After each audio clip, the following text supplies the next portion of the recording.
Assalamualaikum warahmatullahi wabarakatuh. Pemirsa sekalian yang dirahmati Allah, pada support urus yang berbahagianya, ulun tuan karena kesempatan untuk berkunjung di makam Sultan Aceh yang pertama, Sultan Kerajaan Asia Tenggara yang pertama.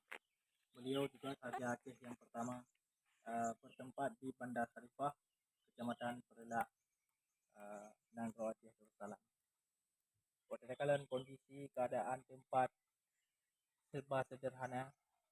Alhamdulillah makam kali kepugar dengan indah, namun sabuh yang memang harusnya perhatian dari pemerintah Aceh juga pemerintah terkait jalan menuju ke bak makam.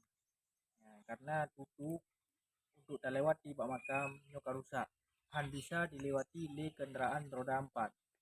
Maka sangat harapkan kepada pemerintah terkait, Gubernur Aceh, untuk diperbaiki jalan menuju ke makam karena nyu nak tempat yang sangat bersejarah di Aceh.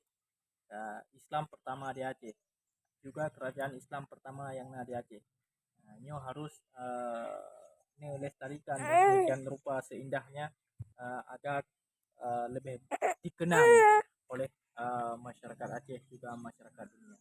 Assalamualaikum warahmatullahi wabarakatuh.